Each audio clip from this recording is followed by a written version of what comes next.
Okay, I'm going to go ahead and kick things off this morning. I'm on the Pacific Coast, so it's early for me. Wherever you are, I hope you're having a great morning so far. Welcome to the first ever Ready STEM Go Inspirations and Resources for Out of School Time virtual 2-day conference. Thank you to our multi-state conference hosts from Illinois Act Now Coalition, Colorado After School Partnership, the Montana After School Alliance, Vermont After School Inc., North Dakota After School Network, Ohio After School Network, and Nebraska Beyond School Bells. And a special thank you to all of you for joining, the dedicated after school professionals.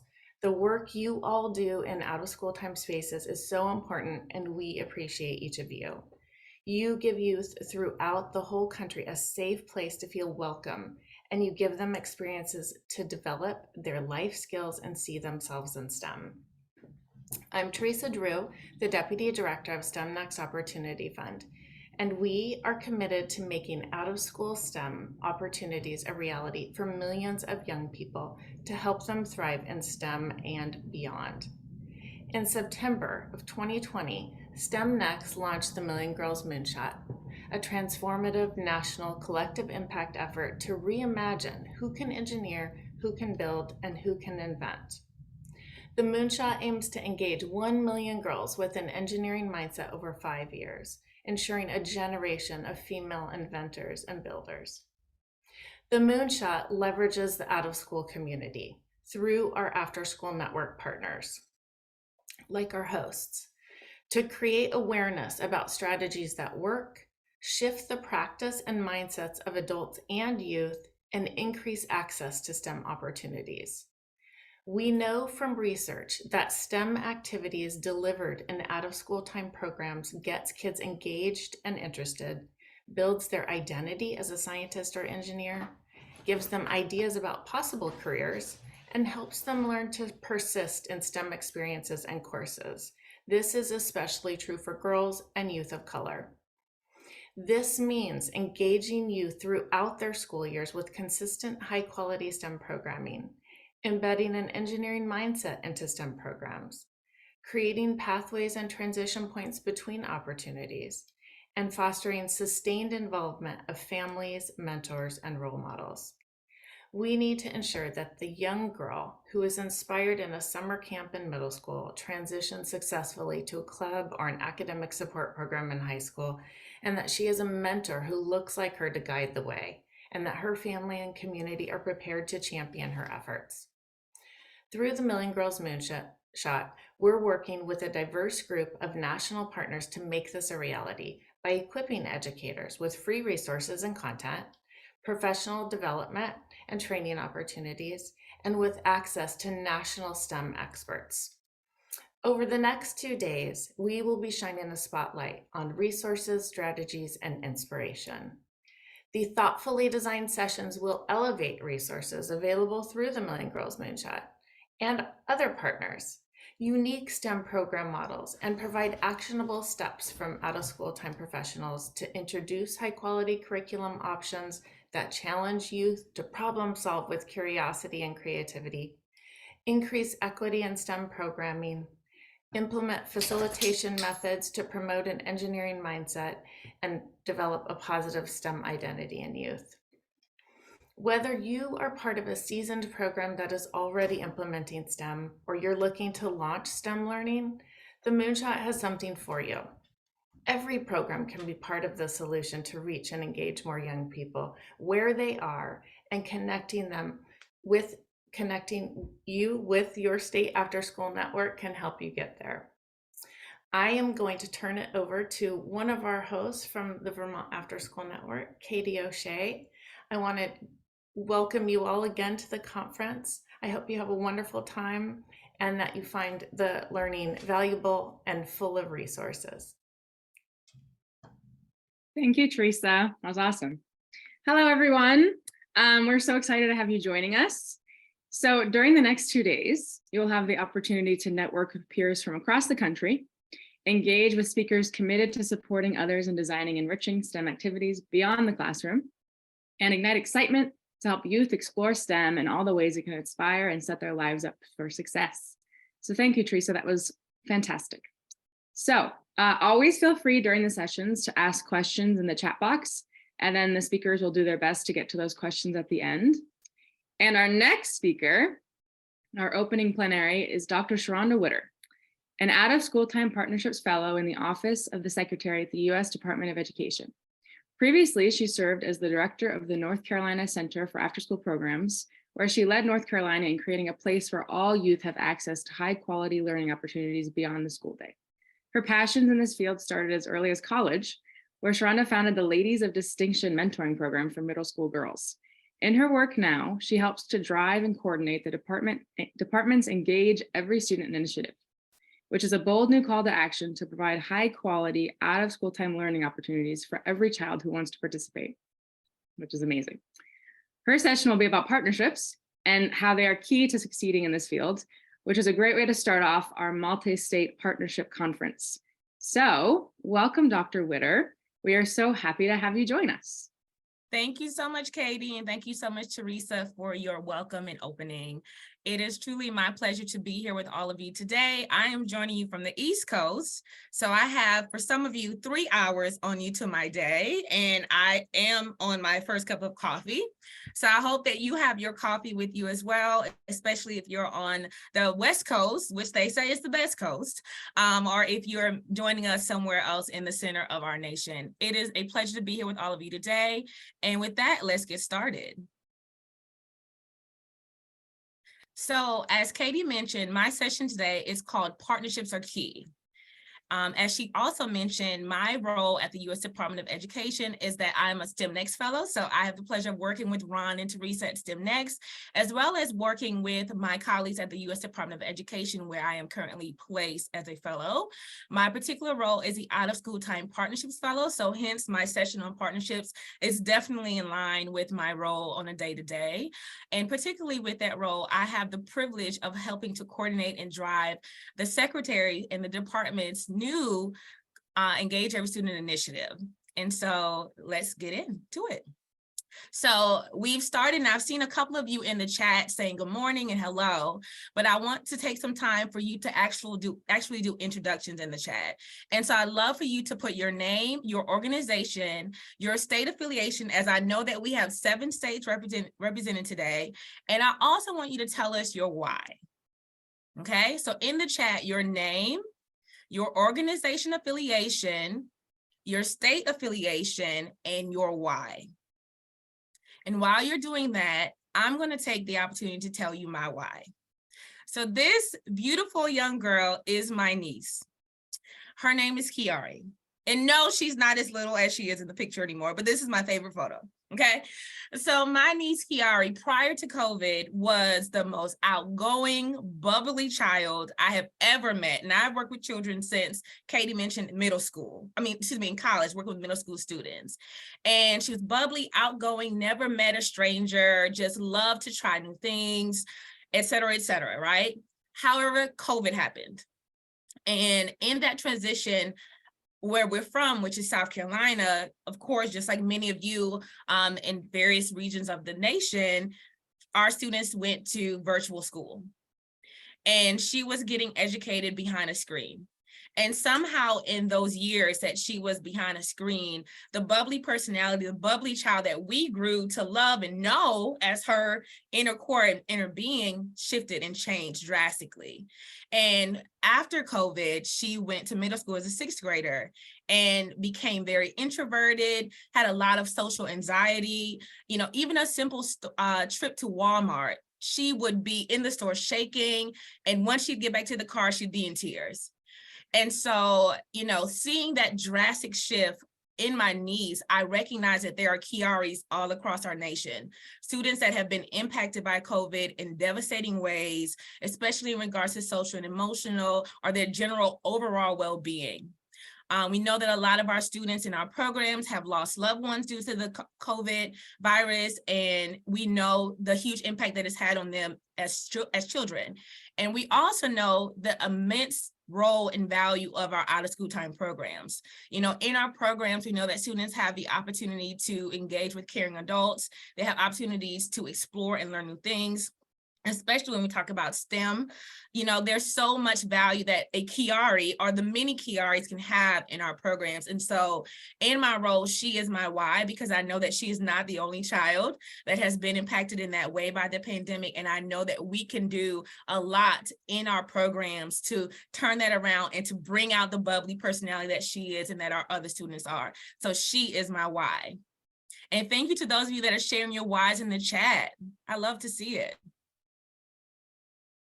So going back to the Engage Every Student initiative, U.S. Secretary of Education Miguel Cardona, he also recognizes the myriad of benefits to after school and summer learning engagement for children as well as parents and families. And so just like I mentioned with my niece, you know, in our programs, they have the opportunity to be exposed to caring adults. They have the opportunity to, you know, build on life skills, to learn new things, to learn their niche. You know, there's a hook for every child that kind of captures their attention and makes the light bulb go off. And so he recognizes the value that our programs have the potential to have on youth, as well as the benefits that they have on families. You know, with our working families and parents across the nation, when their children are in safe programs after school and during the summer months, parents don't have to worry. Like, they can work and know and be confident that their children are safe, they're supported, they're loved, they're learning, they're exploring, you know, they're growing. And so there's just so much that our programs do to provide that peace of mind for our families and parents as well. And so as a result of the research that has been longstanding in the field on the impact that our programs can have, he also wanted to look and say, okay, we know that there are children that are benefiting and engaged in programs, but what about the students who are not in programs? And so I'm sure many of you have heard of America After 3 p.m. And if you have not, you definitely need to write down this report, America After 3 p.m. I can send the link to this after the keynote today, but there are so many different aspects of America After 3 p.m. They look at STEM specifically, they look at rural communities specifically, Latin Americans. So there's a myriad of different, I guess, versions of America After 3 p.m., but we want to look specifically for the purposes of this session at the general release that came out, I believe, in 2020. And so in this report, we learned that there were nearly 25 million children across the nation that were missing out. So we talked about in the previous slide the many benefits to our out of school time programs for our students and families, but beyond that, there are 25 million students. So if we break that down equally among our 50 states, that is 500,000 students in each state that are not participating in a program, right? And we also learned that that unmet demand for programs has grown by 16% since 2004. And you can see the chart or the diagram to the right, where we started at 15.3 million, and now at 2020, the fourth report of America After 3 p.m., we've grown to 24.6, approximately 25 million.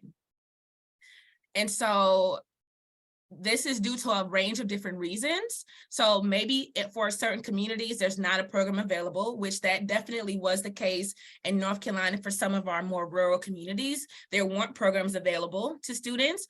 Also, it could be the cost of the programs available being too burdensome for some of our families, or it could be the fact that transportation is a barrier. And so going back to North Carolina again, a lot of our rural communities, it was easy for students to be on the bus to go to school in the morning for an hour or more. And so going back home after a program is going to be the same thing, right? So transportation is also a barrier that prevents a lot of our students in North Carolina, as well as across the nation, from being engaged in programs. And I'm sure if you put in the chat, you've heard of other reasons and barriers to this unmet demand as well. So these are some of the reasons that I mentioned: transportation, lack of available programs, or the cost of programs being too burdensome.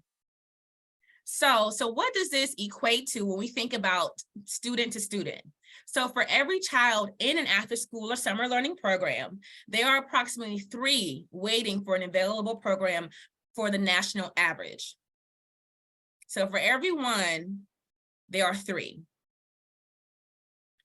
And I will tell you that the 2014 report for America After 3 p.m., for every one, there was 2. So that number has grown significantly just in one rendition of the report. So 6 years, that number has increased at the national average. So what does that mean for each of you on the call today? So again, remember, the national average is for every one child. There are 3 waiting. So let's go to Colorado. In Colorado, for every child in an after-school program, 5 are waiting for an available program. If you're from Colorado, can you raise your hand? I just want to see where our Colorado folks are. So that number is 2 over the national average. And I'm sure if we had time, we could talk about why you all think this is, why Colorado happens to be above the national average in regards to this unmet demand. Next, let's look at Illinois. For every child in after-school program in Illinois, 4 are waiting for an available program. So if you're from Illinois, feel free to raise your hand. So this amount is just 1 over the national average, but that's still significant. For Montana, for every child in an after-school program in Montana, 4 are waiting for an available program. So that's right on par with Illinois, but it's still above the national average. Montana folks, are you here? You have your coffee. Okay, I see you, Heather. Looking to Nebraska. Nebraska is also at that 4. For every child in an after-school program, and 4 are waiting for an available program. Nebraska folks, you here? Lauren, I see you. Okay, next, North Dakota. For every child in after school in North Dakota, 2 are waiting for an available program. So this is 1 less than the national average. And this is on par with 2014's America at the 3 p.m. National Report. I see you, Courtney. Hey, Courtney. Hey, Jennifer. Good morning, North Dakota folks. Next, we have Ohio. For every child in after school in Ohio, 5 are waiting for an available program. So this is 2 over the national average. Do I have any folks from Ohio? Courtney, you from Ohio too? Okay. Look, hey, I claim South Carolina and North Carolina. I see you, Sheila. I was born and raised in one and I live in another. So I claim the Carolinas all together. That's you too, Sheila? Okay, hey, Sheila. And last but not least, Vermont. For every child in after school in Vermont, 1 is waiting for an available program. So Vermont is significantly below the national average. And in my role at the U.S. Department of Education with Engage Every Student, we have the opportunity to feature my colleagues that serve as state after school network leads and, also districts, our different partners across the nation with Engage Every Student. And we had the pleasure of featuring Vermont, particularly Nicole. I don't know if Nicole is on the call today, but she's a network lead in Vermont. But we featured Vermont, I believe 2 weeks ago. It feels like yesterday, but I think it was 2 weeks ago on one of our webinars that we offered focused on program sustainability. And we talked specifically about Vermont's efforts to have universal access to out of school time. They partnered with the governor. They've partnered with Bernie Sanders' office, U.S. Senator Bernie Sanders' office. They've also partnered with the education state agency, and they're working to have universal access to after school in summer. And so we see how that has had an impact, right? We see their numbers. For every 1 child, there's only 1 waiting to get in. And again, that's significantly below the national average. And so it is examples like Vermont and the others that are doing, working to address this unmet demand that is kind of the example and model and hope for the Engage Every Student initiative. So as I mentioned, it is a bold call to action. U.S. Secretary of Education, Miguel Cardona, has called us to action. He wants us to work diligently within our states, within our local communities, within our districts to address the unmet demand. There's a myriad of funding available at the federal level, at the local levels, and we think about relief funds that are available that can be leveraged to address transportation area issues, to address the cost of programs, to make it more affordable for families. If there aren't programs, use those funds to establish new programs, right? And so he has called us to action to work to address this unmet demand. And so in July of 2022, they launched this initiative. And so the U.S. Department of Education is not working on this initiative alone. We have the pleasure to work with 5 amazing partners that represent the different stakeholder groups that we want to see do this work in partnership. And so they are AASA, the School Superintendents Association, the Afterschool Alliance, which I'm sure many of you have heard of, as well as the National League of Cities, the National Summer Learning Association, who again, I'm sure many of you have heard of, and the National Comprehensive Center at WestEd that does a lot of work around technical assistance. And so those are our 5 partners that are alongside us at the department working to address the unmet demand to ensure that all of our students that want to participate in programs have every opportunity to do so. And so, as you can see from the model of Engage Every Student, what we hope to see at the federal level, or what we're modeling at the federal level and hope to see at the local level, is partnerships between our school districts. So ASA, the Superintendents Association at the table. You also see the National League of Cities, and so they're representing our city leaders, our mayors, our city councils, et cetera, and also our after-school and summer learning programs, all coming together to address the barriers to access for our students. And so from what we're seeing at the national level, we know that partnerships are key. And so with that, I'm going to invite all of you to indulge me for just a second and to go to www.menti.com. And once there, I would like you to type in the code 5931-4362.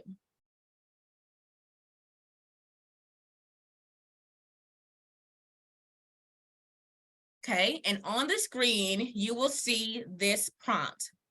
What words come to mind when you think about partnerships?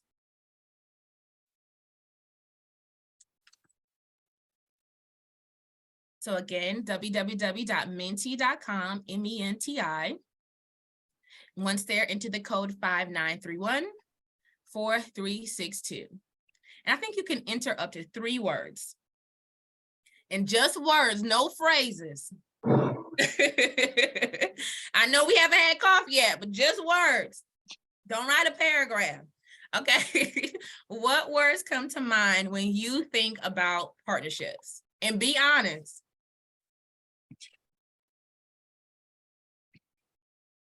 Okay, everybody have it? We're going to come back to that in a minute, but I want you to go ahead and do it now. So I'm going to wait one more second to make sure you have the code.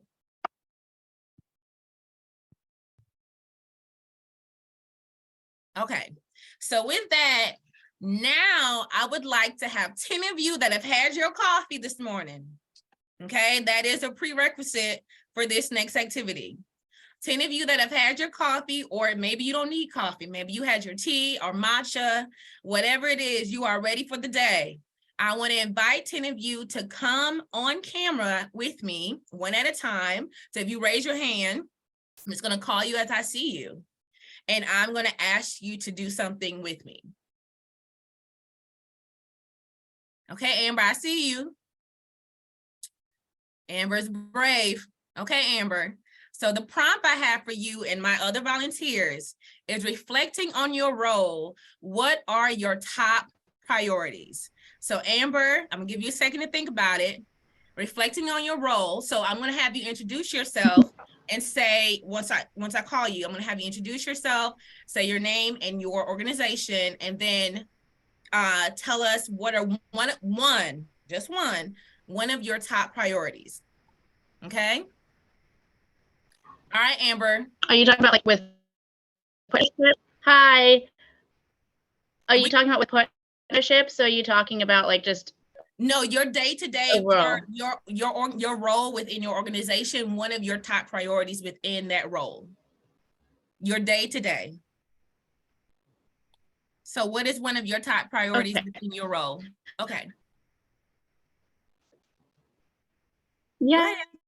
So I'm Amber. I'm from Ohio. And my organization is Little Lambs Children's Center.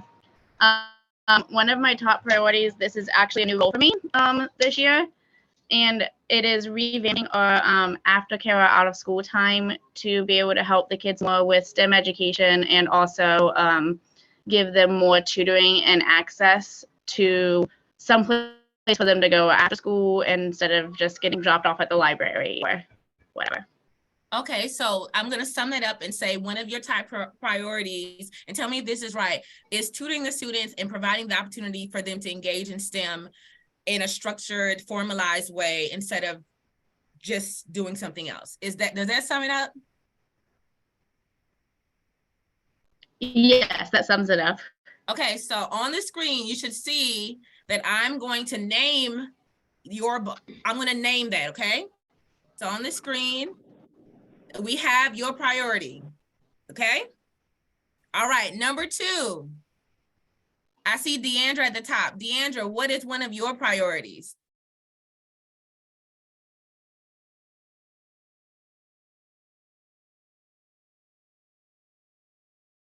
I think we lost you. Okay, I see Turnbull. Hi, I'm Kim Turnbull. I'm the after-school STEM specialist at ACT-NOW. And one of my main priorities is connecting out-of-school time programs with quality resources to implement STEM within their program. Okay, so with that, we're going to name yours as connecting programs to STEM resources. Does that sum it up? Okay, so we're going to name that, and you are ball number 2. Okay, number 3. I see D Little at the top. Hi. Hi. I think one of my top ones right now, I'm Danielle. I work for Greater Burlington YMCA at Jericho Elementary School in Jericho, Vermont. I'm a new co-director at our program this year, and it's my first year there. I think beyond supervising staff, the biggest thing I do is work with problem solving in partnerships, and not just outside partnerships, but within the school and within our unique setting. A lot of focus on teaching kids how to problem solve. Specifically, it's a little smaller right now. I love that. So we're going to say problem solving broadly with partnerships and with students, teaching them how to do it. So we're going to say problem solving. So we're going to see on the screen, I have taken on your priority. Okay, thank you. Next up, I see Deandra, you're back. Are you there? Good morning. Good morning. Good morning. Yes, absolutely. So my name is Deandra Harrison. I'm from Columbus, Ohio, and I'm the founding director of Actions That Matter for Youth. And so one of our biggest priorities from a day-to-day is really engagement. So we have team meetings every single day to figure out how we can get our kids more engaged, and then what different resources can we find to kind of build up our overall curriculums and our overall resources to figure out how we can engage our kids in different capacities and just keep their wheels turning day by day. Absolutely. And that is a huge one, because if they're not engaged, they're going to start voting with their feet, meaning they're not going to come. So with that, you're going to see me take on that priority. Okay. All right. We have 4. Thank you, Deandra. Miss Kristen, I see you up next. Well, thank you. And I'm going to piggyback, because Deandra had my thought was really, truly is engagement leads to so much more. And if the students are not engaged, they're never going to get beyond that. So I am Kristen Thorson from the National Inventors Hall of Fame. So I am working with districts and organizations to really introduce them to invention education. So a little bit more than STEM, and really bringing that power of the innovative mindset that can be applied in all curriculum areas, because we really truly need more inventors. Our world's changing rapidly. So we feel that that is definitely something in addition to STEM, like kind of a bigger picture. Absolutely. I love it. Okay, so Kristen, I have your number 5. You're going to see me take it on as a surrogate, because we're virtual. Okay. All right. Thank you. All right. I have it. Okay. Next up. I know I have 87 of you. That was only 5. Okay. Do I need to remove the coffee prerequisite?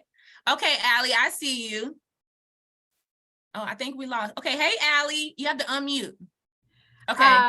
Yeah, so I'm Allie. I'm the child care director at the Pickens YMCA in Pickens, South Carolina.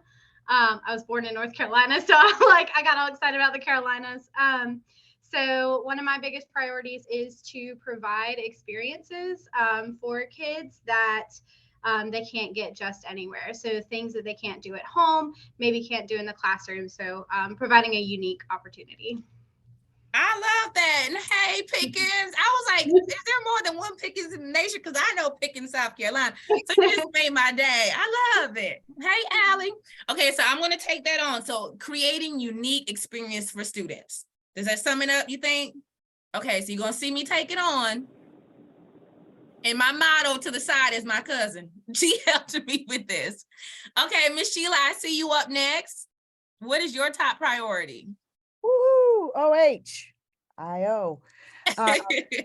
I'm also in Myrtle Beach, but my top priority is very similar to Kim's. I am Sheila James. I am the Million Girl Moonshot STEM consultant for the Ohio After School Network. And my main priority is to give our OST staff tools and resources that they need and they feel they need to be successful, and to take away the fear of leading STEM activities. That is a mouthful, Miss Sheila. I am sure that everybody on the call can agree we have to empower our staff before we can even empower our students. And so that's a big one. I feel like I need to give you 2 balls for that, but you know, I'm gonna give you 1, but that's technically 2, okay? So that is awesome. That is perfect. Thank you, Miss Sheila. So you're gonna see me take it on. You see, I'm beginning to struggle a little bit, but I got it. Okay, Miss Christine, you're up next. Hi, I'm Christine. I work for Girl Scouts of Colorado. I'm the STEM program associate right now. One of our biggest priorities is how do we bring our program to our rural communities, especially our mountain communities, because it's very inaccessible driving 4 to 5 hours constantly. So how can we engage them better? And that is a huge one as well, Christine. Okay, so I'm going to take that on for you as I think ball number 8 for me. Okay, I got you covered. I'm holding it. I don't know what's going to happen next, but we're going to see. Okay, so I see someone, Cruel, K-R-U-Y-L-E. Hello, it's Kim Rule. Hi, Kim. Hello, I'm Kim Rule from the Cass County Health Department Teen Reach Program in Illinois. And my big thing to start my days is I'm the director. So I have to make sure that my staff have everything that they need to start their day, and to also anything to start with our STEM programs or anything that they need. I have to make sure that our staff has everything they need and that they feel supported. That is huge as well. Making sure staff are prepared and supported. That supported part is worth $1 million. So, okay, Kim, I have you. I'm going to take that on. You see it? I got it. I'm struggling, but I have it. Okay, wait, I've jumped ahead. Okay, so who's number 10?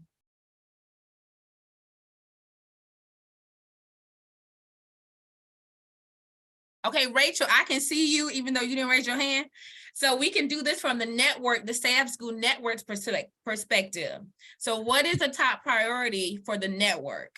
Yeah, I'm Rachel with Colorado After School Partnership. I'm the STEM specialist, and a priority of mine is being able to make accessible, culturally relevant STEM programs available to after school sites, specifically after school sites that need free, no cost programming. That's a huge one, Rachel. And I love that you say culturally relevant content and making it free. And so we can make it free, they can leverage it and utilize it. So you see your ball is up there and I'm going to take it on. All right. So I just want to make sure. Okay. So what is something that no one said that we all should have as a priority?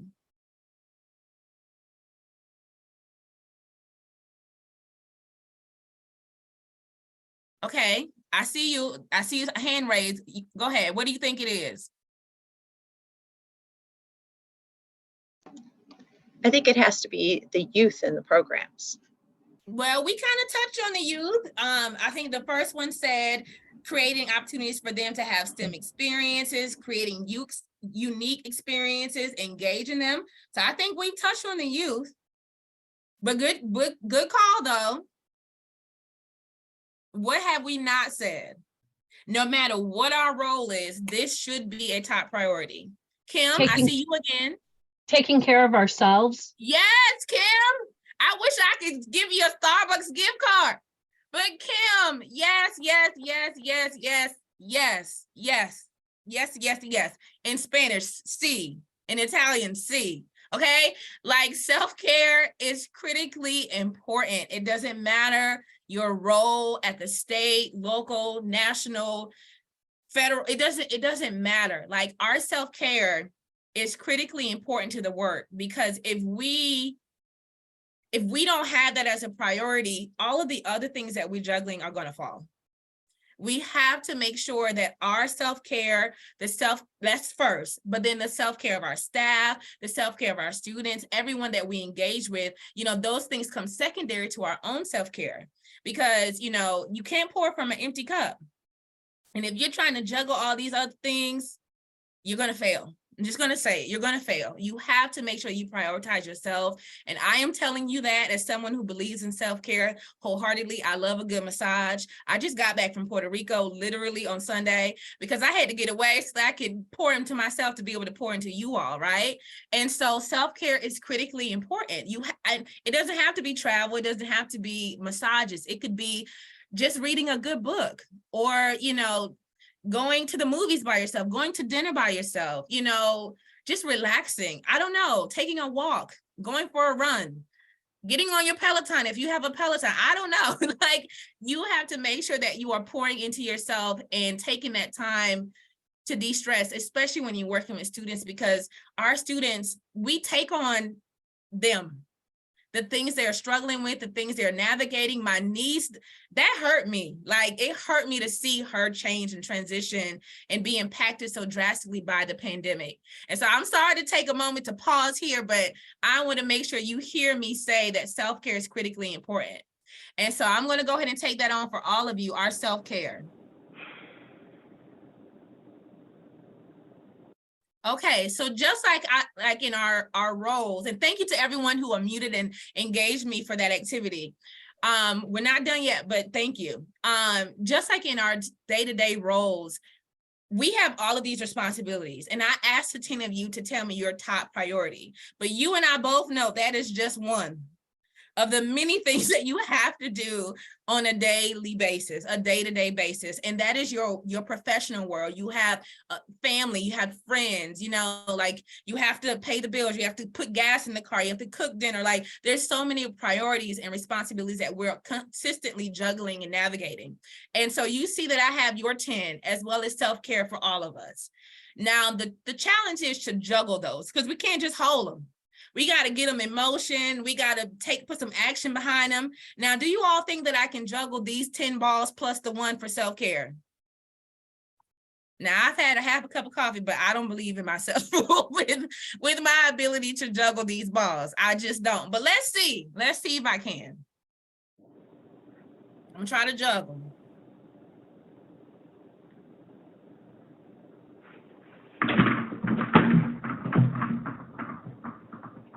As you can see, I failed miserably, okay? And that is why partnerships are key, okay?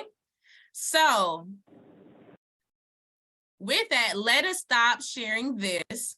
And I'm curious. I want to see what you all said came to mind when you think about partnerships.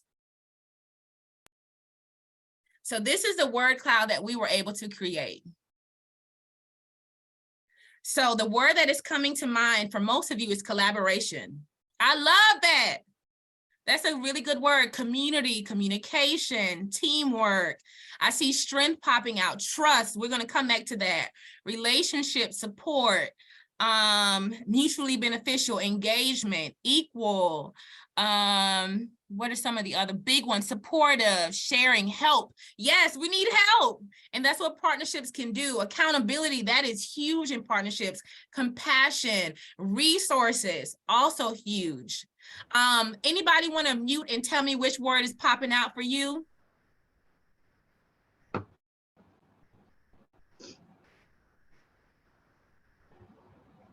Nobody. I think trust is popping out for me. Trust. Why trust? I don't think you can have a partnership without trusting that the other person is going to be working with you, has the same goals, building that relationship. Absolutely. Trust is key. And we're going to talk about that in just a second. Trust is going to come up for us again. Anybody else want to mute and share which word pops out for you the most? Well, and that's why I'm like, okay, we need to figure out what we're going to use on this. Uh-oh. Tim? I think the word support, I like that one. That wasn't one that I thought of myself. And I think that's really valuable. And that really is the idea of a partnership, is to support each other, to support the work that you do and to support, the schools and the other people involved. But I think support is a really great word for all of that, because that's what you're doing. You're supporting each other. That is huge. It is key. You have to have support, because we cannot, as much as we want to be superheroes, we are human and we need some support. We need help. Absolutely, Courtney. And one last person, I see D Little. For me, I picked out strength, the strength that we can build working together, the strength we each have to have and develop in ourselves, but how we can do that best if we're working in partnerships. Absolutely. That's a huge one. And there's strength in numbers. And that is very, very true and very, very real. All right. Thank you guys for sharing the ones that popped out for you. So with that, I see some in the chat. Hold on. Let me see what's in the chat. I saw community pop up in the chat. Which other ones came up in the chat? Engagement. Absolutely. Compassion, huge one. Mutually beneficial. Trust is everything. Someone said they love accountability. I see you, Christine.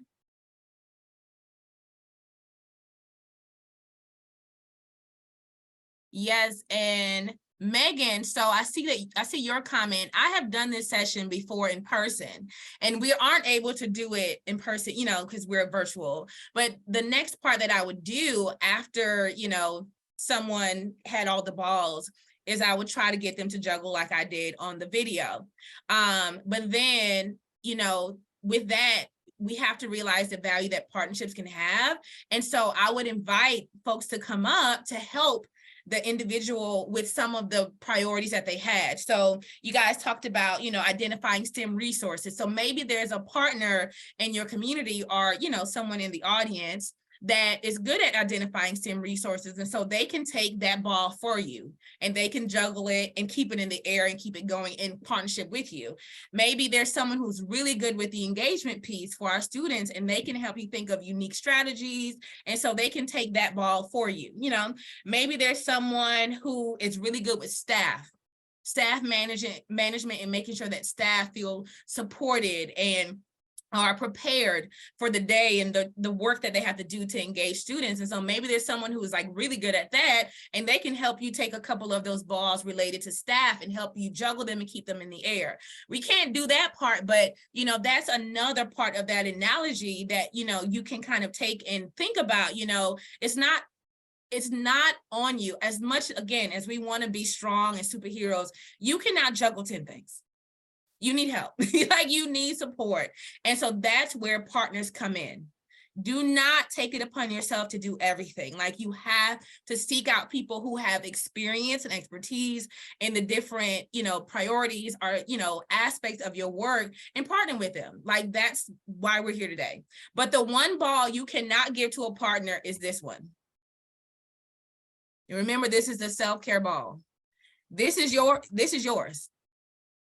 It is only your responsibility to manage your own self-care, okay? So this ball is the one that's off limits for partners. I mean, if you have a spouse or friends, they can help pour into this cup, but it's your responsibility to carry this one on a day-to-day basis. It's your responsibility to check in with yourself, okay? So this is the only one you cannot give to anybody else. Okay, you understand? Okay, I'm sorry, I'm gonna keep coming back to self-care. That's my thing. Okay, so now I get excited about self-care. Okay, so now we're gonna go back to our slides and get into this a little bit deeper. Okay, so there are arguably 4 qualities of a successful partnership. Now, if you're like me, you like to cook, okay, you may add some extra spice, you know, or something to give it a little kick. So your equation for a successful partnership is probably, like me, would be like 8 things, okay? Because you like to be extra. But essentially, the bare minimum, you need these 4 components, okay? So shared vision and synergy. So with this one, you want to think of like a Venn diagram. So you know how a Venn diagram has 2 circles and you bring them together and they kind of, oh, I'm not doing a good job of this, but they kind of overlap. So that's what you want to see in a successful partnership. So, you know, if you are, for example, a community-based organization and you want to form a partnership with the school district, the synergy there is that you're serving the same students. Right? There's the overlap, okay? So you want to make sure that you have that overlap. Maybe you're connecting with a major STEM industry or business in your local community or within your state, and you are leveraging STEM in your programs to engage students.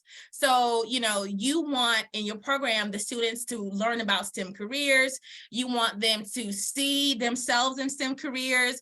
And you know that this STEM business or industry or entity, you know, has the opportunity for mentorship or apprenticeships or internships, externships, field trips, whatever, funding, resources, curriculum, kits, etc. So the fact that you are a program serving students in their area and, you know, you're leveraging STEM specifically, and they have this myriad of resources, that is excellent synergy. That is excellent shared vision. Okay, so you got to make sure for a successful partnership that you have that. Secondly, open communication. How are you going to be a partner unless you're talking and communicating and being honest and open, right? So I think that one is very self-explanatory. Like, you have to have that, and that is a requirement. You cannot be in a partnership with someone, especially if you're passing one of your balls to them, essentially your priorities, you're getting their help with one of your priorities. How are you going to pass it unless you know that they're going to catch it, right? So you got to make sure that you're having that open, multi-directional communication with your potential partners. Then define expectations. And I think this is huge, because one expectation with me in partnership is that I have to know that you're not going to drop the ball. Because as you saw in the video, I dropped all the balls by myself. So I do not need my partner. I don't need to pass the ball to my partner for them to drop the ball. I could have, you know, like I could have done that by myself. And so you have to make sure you have defined expectations that are clear of what I'm going to do in partnership and what you're going to do in partnership. So some people call that an MOU. Some people call that a scope of work. You know, there are lots of different terms for that, you know, but you just want to be clear and upfront about what each party is going to do in regard to this relationship. Defined, clear, crystal clear expectations. And last but not least, going back to our word cloud, mutual respect and trust. I have to trust you to work with you. I have to respect you to work with you. And so that both of those in tangent are critically important for a successful partnership. So looking at this, if you like me, you want to add extra stuff, what do you think is missing from this equation? And you can unmute. Again, I like to talk. So what is missing? Or what would you add?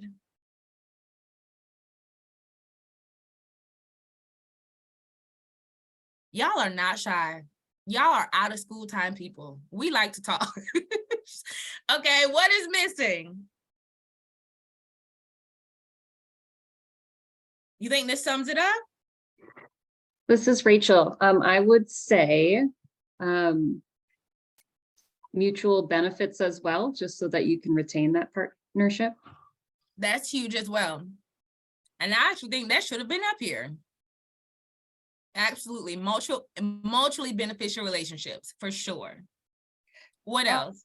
I'm sorry, this is Sheila.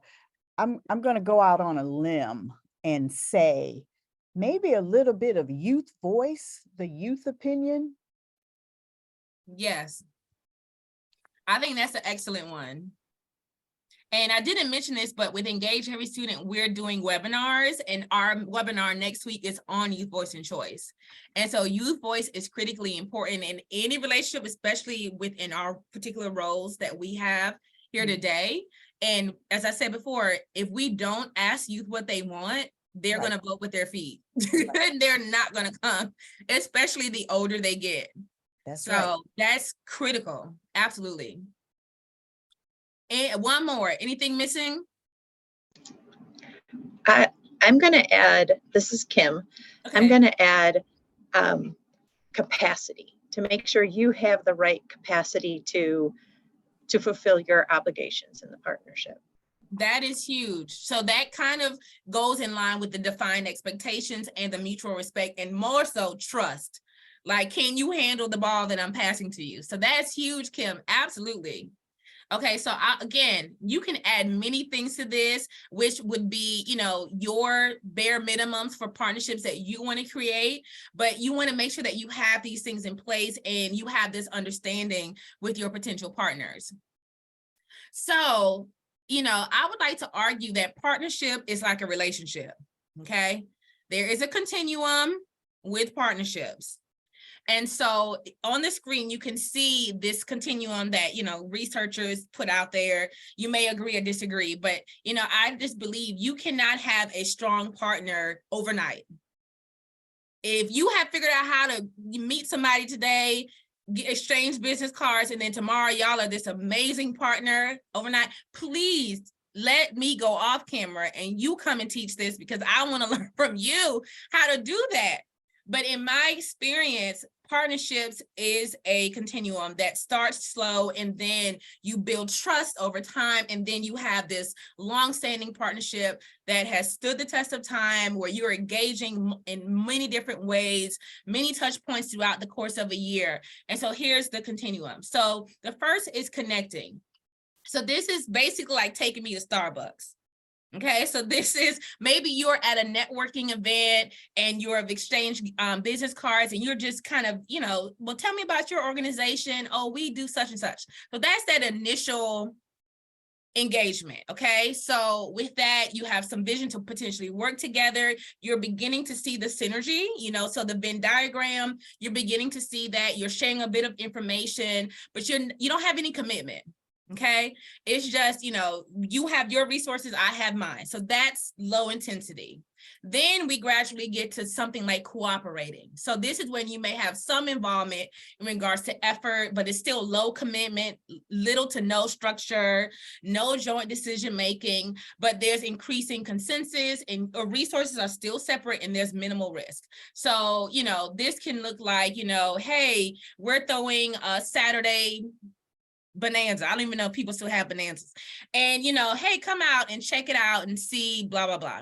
Or, hey, we're going to have lights on after school, and just come by and see what our students are doing in our program. You know, very low, but you're cooperating. They're coming, they're giving some of their time to come and see what you have going on within your program.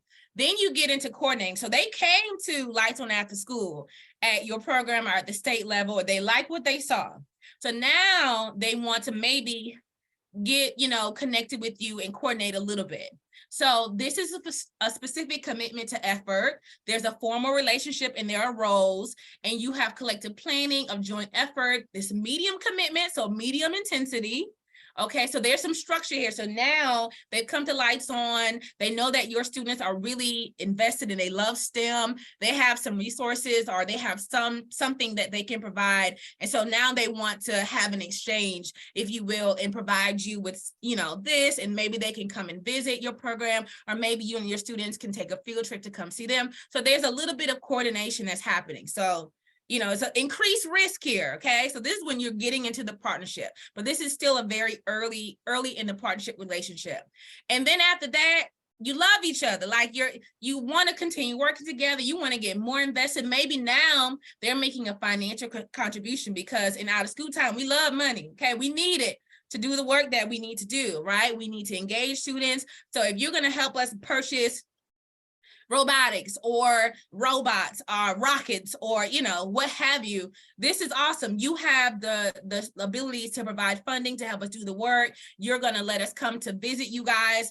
You're going to help coordinate one of our summer weeks. Our weeks are in the summer for programming focused particularly on STEM. Like, we have a whole plan. There's a scope of work. There's an MOU. Like, we're working. Our kids know you, vice versa. You've come to our events multiple times. Like, strong, solid relationship. Raise your hand if you can think right now about folks and people that you partnered with, that you have this high intensity collaboration where you have each other's cell phone numbers. You work so well together. Okay, Kim, I see you back. I see you, Kim. You have that relationship. Okay, I see a couple of you. You can think immediately of people where you have this strong relationship. Right? Now the question, did that happen overnight? You can unmute. Did that happen overnight? No. How did you cultivate that? How did you get there? Lots of communication. Absolutely. Lots and lots of communication, but I'm very fortunate. My program is through a local health department. So we are able to use all the programs that we have at our health department. So we have education teachers that come to the schools. So of course they jump on Team Reach whenever they can, my programming. So I'm very fortunate that I already have the relationship because there's staff that work with me. That is awesome. That is huge. Okay, so as we are hearing from everyone that is sharing, this is not something that happens overnight, but the reward is so valuable that you work at it. You work at establishing these strong partnerships and getting to that point where you have high intensity and intense and intentional collaboration with entities within your local community or your states. So we talked about the qualities of successful partnerships. We talked about the continuum of partnerships. And so now we have to get into the how, like, how does one find partners? And I'm so glad y'all asked me that. That's an excellent question. So one of the strategies that I find extremely beneficial for identifying potential partners within your states and local communities is asset mapping, particularly community asset mapping. It is one of my favorite things to talk about. And so there's several different definitions available when we think about community asset mapping, but I just really want to point your attention to a couple of things that I've highlighted. So it's strengths-based. So you're not looking at your community and saying, man, we don't have this or we don't have that. You're looking at what is available within your local community. So strengths-based, strengths-focused. Also, you're looking at key services and resources that are available within your community. So that it could include individuals, particular skill sets that are available, organizational resources, physical space. So when you're hosting an event, like what is the space capacity within your community? Do you have parks that you can utilize for something with families? So what space is available? Institutions of higher education, etc., associations, and elements of the local economy, right? And then also, this is a strategy that aids in uncovering solutions to existing challenges. So a lot of you talked about your priority. We didn't get into any barriers and challenges experiencing, but community asset mapping can be leveraged to also address any barriers or challenges that you have. So maybe you're getting into STEM and you're new into STEM, you're trying to figure out, okay, I want to grow my STEM programming, but who can help me do that, right? So that is a challenge or a barrier, right? And community asset mapping can help you address that as well. So with this is a strategy that you can utilize to engage all of your stakeholders within your state, if you're at the state level with our networks, or if you're at the local level as a program provider or a district, et cetera. And so you can engage your staff. Like, this is an activity you can do during a staff retreat where you can literally make a map of your community and just like get the little pins and say, okay, here is a park, here is a library, here is, I don't know, a tech company, here is, whatever. And you can identify and pinpoint those different assets on a map. So you can literally make a map. You can also engage your parents and families and your students, do focus groups and ask them about different assets that they know in the community. So like, for example, with students, okay, what do you do for fun on the weekends? Like, where do you go for fun? And so like maybe they'll say like, I go to the skating rink. I don't know, do we even have skating rinks anymore? I haven't been skating in years. Bowling alley. I go to the arcade park. I go to the skate. What is the skating? What's it called when they do like the little U thingies? I just love seeing I guess it's called a skate park. But I love going and watching the kids do the little skating. The skateboard parks. I love it. So like asking them like what do they do for fun so that like, for potential field trips in the summer, places where they would want to go because they go there to have fun on their own, right? So this is something that you can do to engage all of your stakeholders to identify these community assets. So for the sake of time, I just want to quickly touch on 8 different community asset categories that you want to look for as you are exploring your community at the local or state level. So the first is going to be your boards and commissions. So, you want to think about, your city council boards, your PTA, any kinds of boards like that. Also, your county government may have your county commissioners, your school boards, right? So any of the boards that may be able to, you may be able to see that overlap and synergy with what you're doing in your program, okay? Also, business groups and employers. So I know that many of you on the call are really invested in STEM. And so you want to see like what industry do you have within a certain radius of your program. So in North Carolina, we have what's called Research Triangle Park, or RTP. So that is where we have a lot of different STEM industries. We have Burroughs Wellcome Fund, we have IBM, we have Cisco, SAS, there's I'm not even hitting, like those are some of the big ones that come to mind, but there's so many different industries that have come to North Carolina. And so if I'm in STEM, I'm going to RTP to make a list of all the different partners that potentially could engage with me in my work with my program. So what IBMs or ITs or other companies in IT or tech or STEM or science are available if that's your priority and focus within your community. Also civic groups, okay? So don't forget your Boys and Girls Clubs, which I know some of you represent Boys and Girls Clubs, Girl Scouts, Key Clubs, Rotary, your local PTA, so your civic groups, even sororities and fraternities, those types of groups, like connect with them. A lot of them have resources, so don't count them out as well.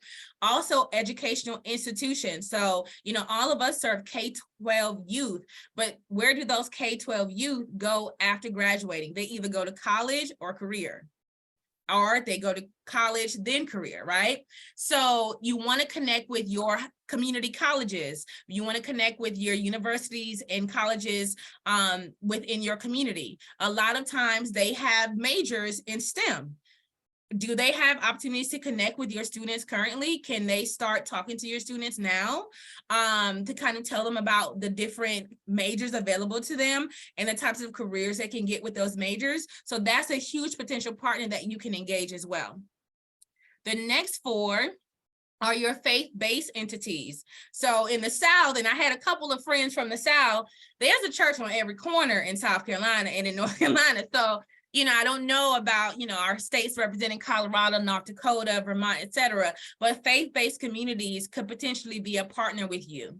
Also, nonprofit organizations. So any entity that's serving youth and families. So, you know what nonprofits are. There's a ton of nonprofits across the nation. So kind of seeing what nonprofits are in your community and making sure, again, you want to capture them as a potential community asset and a potential partner if you have that synergy. Next, policy and advocacy organizations. So these are groups like your chambers of commerce, American Library Association, et cetera, et cetera. So your libraries, et cetera, et cetera.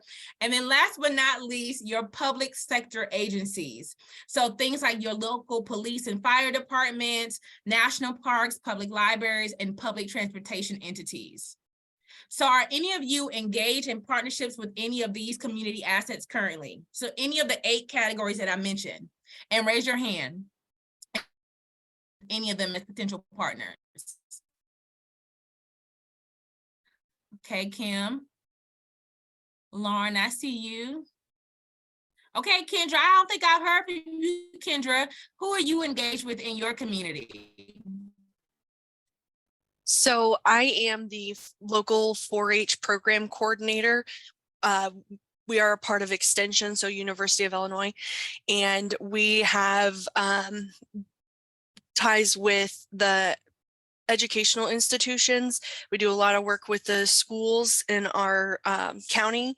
Libraries are another big asset that we have formed a partnership with, whether that's our summer programming or just individual workshops as well. And then we're trying, our best to get in with the civic groups. I love it, Kim. Lots going on. Okay, I love it, Kendra. I don't know if it's me, but I feel like your sound is going out. But I heard you say that you're a 4-H agent. So we didn't share this in my bio, but prior to serving as a state network lead in North Carolina, I was a 4-H agent for 4+ years. So I bleed green with you, Kendra. So I love it. Yes, and at the 4-H level, at the county level with 4-H, that we definitely engage with a lot of different partners, as you mentioned. So each of you has some homework that I want to challenge you to do. And I do have a handout that I'm going to share with the conference host that has all of these questions listed.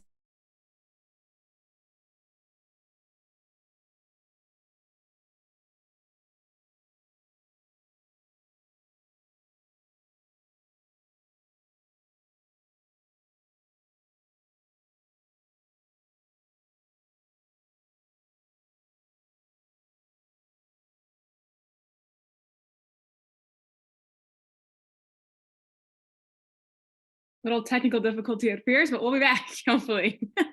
Where'd Sheronda go? I think we lost her. She'll come back. She will come back.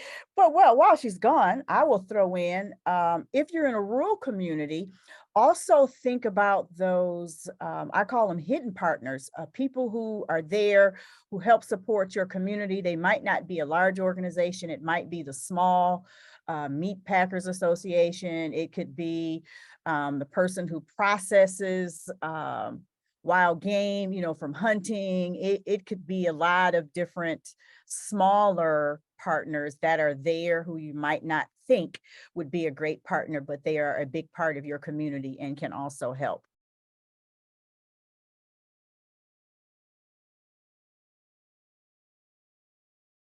D. Little, that is a great idea. I know a few programs in Ohio who actually do that, and they have ed majors who come in and do tutoring and different things like that within the program.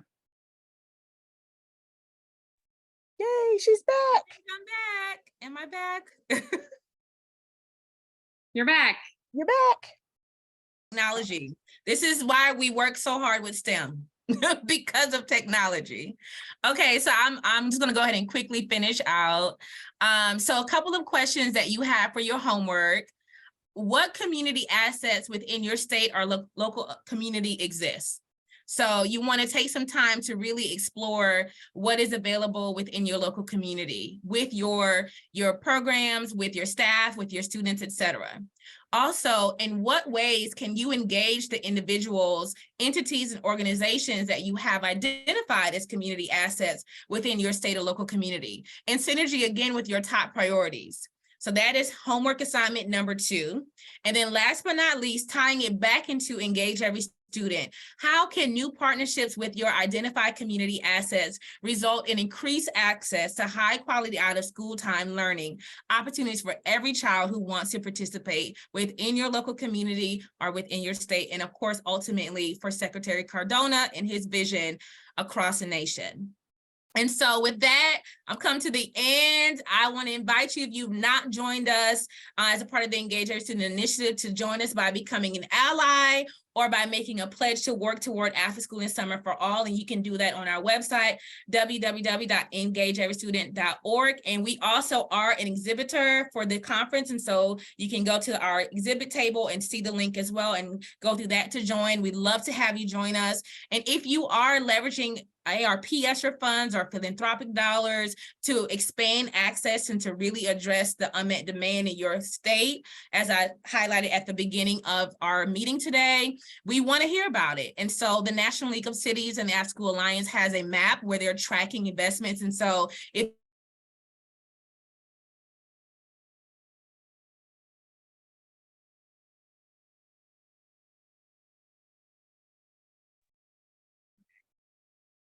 all right, and so that is it.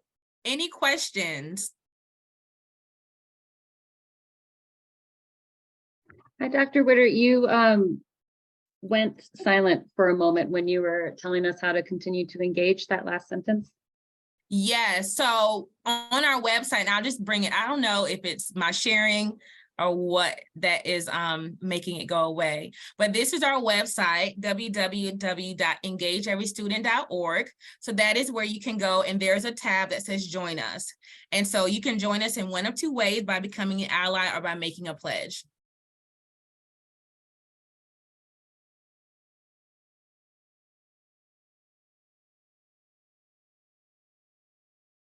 Yeah.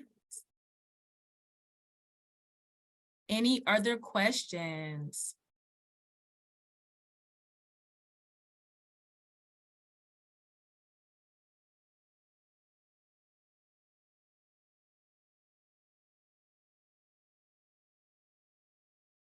Yeah, I think I see one maybe in the chat.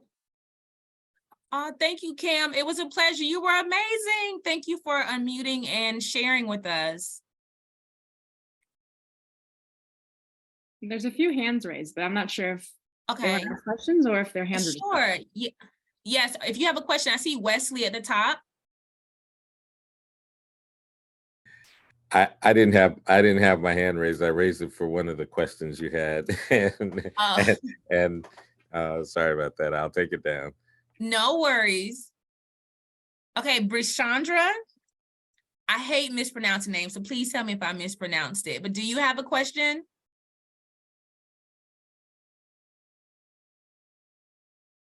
Okay.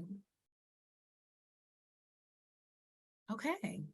Well, with that, I want to personally thank each of you for everything that you do on a daily basis to love on and support the Kiaris, the Kims, the Kevins, the Logans that you serve in your programs or within your state or local level. I know that the work that we do is a work of heart. And it is hard work. And I just want to personally thank you on behalf of the U.S. Department of Education, on behalf of STEM Next, for everything that you're doing in your programs. And I also want to again urge you to make sure that you're taking time for self-care and loving on yourself and refilling your cup. So with that, I'm going to pass it back to Katie and Rachel. And my apologies for my technical difficulties today. My tech has not had coffee yet. So thank you, guys. Thank you so much, Dr. Witter. That was amazing. That was great. I feel like I didn't even need coffee for that. I was awake the whole time. So I love also work of heart. I've never heard that. I'm going to use that now. I'll quote you though. So what a fantastic way to kick off our conference about partnerships with our multi-state conference. So a little glimpse into what you have to look forward to today. We have 3 sessions coming up there are 3 different time zones we're working with here: 9:45 Mountain Time, 10:45 Central Time, and 11:45 Eastern Time is our first 3 sessions, and you can pick which one you'd like. We have Bringing STEM Lessons to Life with STEM 2D, where you will explore a variety of STEM 2D subjects that spark student engagement with creative problem solving and hands-on activities that use everyday materials. Or you can head to If You Build It, the result of providing free professional media arts access for youth in Montana communities. That's where you will learn how the MAPS program in Montana has incorporated technology and arts into a truly unique out-of-school time program that elevates youth voice and real-world situations. Or you can go camp out with Math Camp In, some more great resources to engage students in mathematics, where you will hike the mathematical trail and leave with free math Camp In resources that you can use at your own campsite to engage students in mathematics. So those are the 3 sessions you have to choose from in the next round. And then later on, after a little break, we will kick off again with another 3 sessions at 11:15 Mountain Time, 12:15 Central Time, and 1:15 Eastern Time. There you can choose from Family Friday bilingual STEM programming for adults and youth, where you will learn about a specialized out-of-school time offering for the community, where 4-H and a local college partner to offer bilingual adult classes while offering free childcare and STEM education for their kids. That's really cool. Or you can choose Girls and Trades-Based STEM, which is our Vermont partner, where you will learn about Rosie's Girls, a STEM trades and career exploration program for middle school girls entering grades 6 through 8. Or lastly, you can head to City Build 2040 to empower and challenge students to build the future of their communities with recycled materials like cardboard and paper. So there are a lot of fantastic choices you have to choose from. And then at the end of the day, we'll come back, and at 12:30 Mountain Time, 1:30 Central Time, 2:30 Eastern Time, we will have our closing panel on creative STEM programming for rural and under-resourced communities, moderated by Carlos Santini, the CEO of Mizzen by Mott. So you'll have to come back and join us for that. So lots of amazing things to look for today. We hope you join us for the whole day, or you can come in for one session, totally up to you. Remember throughout the sessions to ask questions in the chat box, and speakers will try their best to answer them at the end of each presentation, or you can just ask at the end. Also participate in the breakout sessions if there are some, so you can get the most out of your time in the conference. So when sessions are on break, which we are about to be right now, there's a forum where you can see the participants in the conference. Everyone has joined on there, and you can see chat. You can chat with people. So you can chat with people from across the country, as well as the speakers that will be on there. And you can also email and talk with people there. Be sure to visit the virtual exhibit hall to browse out-of-school time resources and enter for a chance to win one of 10 $50 virtual conference gift cards by visiting the Mizzen by Mott booth and the Power of Us booth. So lots to do. Thank you so much for joining us today. You can go on the homepage. You can see the sessions to join. You can see the virtual little booths to join. You can see the forum. Lots to do. You can also check your emails, because I'm sure you have a bunch of emails already. So we'll see you in the next session. It'll start at 9:45 Mountain Time, 10:45 Central Time, and 11:45 Eastern Time. So we will see you in about 30 minutes. So thank you again. And thank you again to Dr. Witter and to Teresa Drew. And we are so excited to see you all back here and pick your session that you'd like to join. We'll see you later.